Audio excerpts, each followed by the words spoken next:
నన్ను పూజించిన వాడికి కలిమి ఏమిటి, ఐశ్వర్యం ఏమిటి? మోక్షంబు పొందవచ్చు, మోక్షాన్ని పొందవచ్చు, అది కూడా ఇవ్వగలను. కేవలం ధూర్తతనానికి వచ్చిన పిల్లాడైతే ఇది ఎందుకు మాట్లాడతాడండి?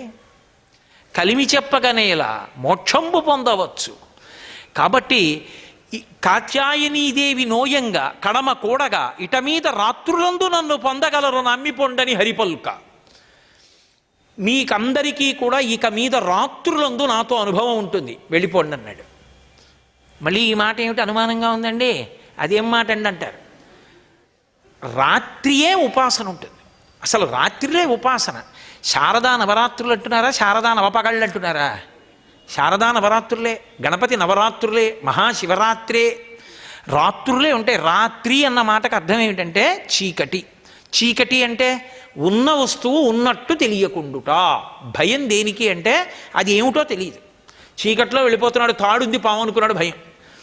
అయ్య బాబోయ్ పడగా, అయ్య బాబోయ్ బుస్సు అంటోంది అంటున్నాడు, వణికిపోతున్నాడు, చెమటలు పట్టేస్తున్నాయి. ఎదురింటే ఆయన ఇక్కడ పాములు ఎందుకుంటాయండి? దీపం పట్టుకొచ్చి ఇలా చూపించాడు తాడు, అంతే, భయం అంతా పోయింది. సత్యం తెలిస్తే భయం పోయింది. సత్యం తెలియకపోవడానికి చీకటి కారణం. చీకటి అంటే అజ్ఞానం.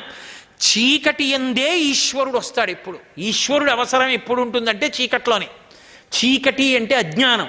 అజ్ఞానాన్ని పోగొట్టడానికి కటిక చీకట్లోనే ఈశ్వరుడు వస్తాడు ఇప్పుడు.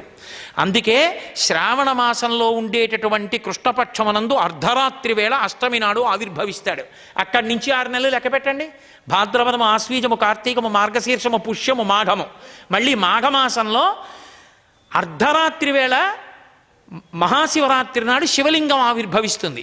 అది జ్యోతిర్లింగం. ఈయన కృష్ణం వందే జగద్గురుం, ఈయన జగద్గురువు. జగద్గురువై అజ్ఞానాన్ని పోగొడతాడు. శివలింగం జ్యోతిర్లింగమై అజ్ఞానాన్ని పోగొడుతుంది.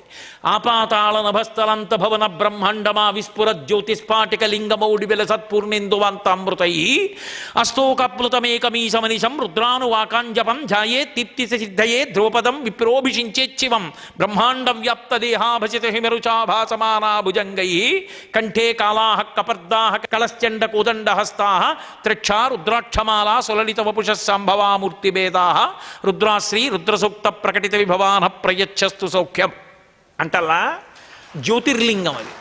అది పాతాళం నుంచి ఆ పై వరకు అంతు మొదలు తెలియకుండా వ్యాపించి జ్యోతి స్వరూపమై నిలబడుతుంది, చీకట్లో పోగొడుతుంది. చీకటి యందు పరమాత్మ యొక్క అనుభవము అన్న మాటకు అర్థం ఏమిటంటే సత్యవస్తువు గోచరించుట, అంటే బ్రహ్మానుభవము, రాసలీల, బ్రహ్మము అనుభవములోనికి వచ్చుట. అలా ఇక మీద రాత్రులందు నన్ను పొందగలరు అంటే ఇక మీద మీరు చీకట్లు ఉండవు, రాసలీల పొందుతారంటే బ్రహ్మానుభవాన్ని పొందుతారు.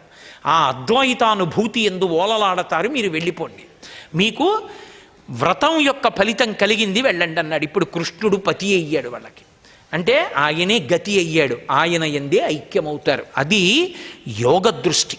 యోగ దృష్టిలో వ్రతము, వ్రతభంగము, వ్రతాచారము, యోగిగా కృష్ణ భగవానుడు కూర్చోవడం, వాళ్ళని తనలో కలుపుకునేటటువంటి ప్రక్రియకి నాందీవాచకంగా వ్రతము యొక్క ఫలితాన్ని ఇవ్వడం, పుణ్యకర్మల చేత తృప్తి పొందినటువంటి భగవంతుడి చిత్తశుద్ధినిచ్చి చిత్తశుద్ధిలు కలిగినటువంటి పాత్రత కలిగినటువంటి జీవనకు జ్ఞానం ఇచ్చి జ్ఞానము వలన పుట్టుకలేని పునరావృత్తి రహిత శాశ్వత శివ సాయుధ్య స్థితిని కల్పించేటటువంటి రాసలీలా ప్రక్రియకి పూర్వాంగం కాత్యాయని వ్రతంలో గోపికా వస్త్రాపహరణం. అంత గొప్ప ఘట్టం అది. మనకి అన్ని నీతులు నేర్పింది. ఒక వ్రతం చేసేటప్పుడు వెనక దోషాలు ఉంటాయి, తెలిసో తెలియకో చేసేస్తావు. అవి పోవాలంటే మధ్య మధ్యలో భగవన్నామని చెప్తుండు, గోవిందా గోవిందా గోవిందా అంటూ ఉండు. ఆ భగవన్నామం పలుకుతుంటే పోతాయి దోషాలు, లేకపోతే వ్రతాలు ఫలించవని నదీ స్నానం ఎలా చెయ్యాలో, బట్ట ఎందుకు కట్టుకోవాలో, ఈశ్వరుడు ప్రీతి పొందిన నాడు దోషాన్ని కూడా ఎలా తొలగిస్తాడో దగ్గర మొదలుపెట్టి ఆంతరమునందు దేహాభిమానం తీయడం, ఒక వ్రతం చేసేటప్పుడు తాత్కాలికంగా వదిలిన దుర్గుణములు మళ్ళీ ఆవహించకుండా ఈశ్వరుడు కాపాడేటటువంటి ప్రక్రియని ఆవిష్కరించినటువంటి అద్భుత ఘట్టము గోపికా వస్త్రాపహరణం. సర్వం శ్రీ ఉమామహేశ్వర పరబ్రహ్మార్పణమస్తు. స్వస్తి.